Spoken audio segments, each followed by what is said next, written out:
Dieu agit dans l'esprit de l'homme et avec l'esprit humain, Jean 14, 23. Cette action divine révèle la paternité de Dieu. Le Fils devient vraiment le Sauveur et le Saint-Esprit, une personne très réelle. Père, Fils et Saint-Esprit sont manifestés comme une seule personne à l'esprit humain par le Saint-Esprit, ce qui entraîne les résultats décrits dans Romains 8, 9, 11. Quand les esprits mauvais peuvent contrefaire chacune des personnes de la Trinité et par leur contrefaçon, ils pénètrent dans l'homme. Il se produit alors des manifestations de leur présence mauvaise qui affectent l'essence, manifestation où généralement l'esprit n'a aucune part.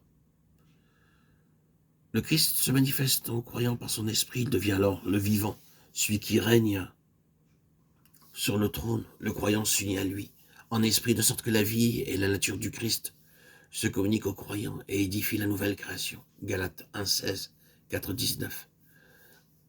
Colossiens 1, 27. Le chrétien se développe en toutes choses, il croit dans le Seigneur.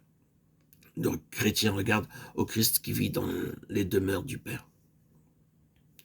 La confiance et la communion qui s'établissent entre lui et le Seigneur glorifié le sortent en quelque sorte des étroites limites de son être, de sorte que sa mentalité, sa vision spirituelle s'élargissent et qu'il comprend toujours mieux la communion des saints.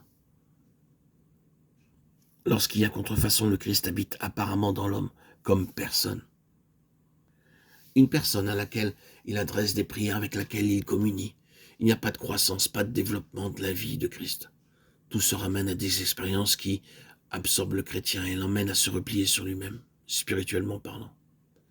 L'esprit peut avoir le sentiment de la présence de Dieu, mais pas l'essence. Dans la contrefaçon, c'est le corps qui ressent la présence. Les sensations physiques maîtrisent alors le sens spirituel. La sainteté de Dieu, lorsque le croyant la réalise, provoque en lui l'adoration et une crainte salutaire selon Dieu. Elle produit la haine du péché. En vertu du sacrifice du calvaire, Dieu s'approche des humains. Il recherche leur amour. Il ne les terrorise pas. La contrefaçon provoque une terreur qui éloigne de Dieu, ou bien force à des actions commises sous l'empire d'une crainte servile, où le libre choix et la volonté n'ont aucune part. Soumettre à Dieu l'esprit, l'âme et le corps, c'est se donner à Dieu tout entier, pour faire sa volonté et être à son service. Dieu réclame la collaboration de l'homme, ce qui implique le fonctionnement normal de toutes les facultés. Romains 6, 13.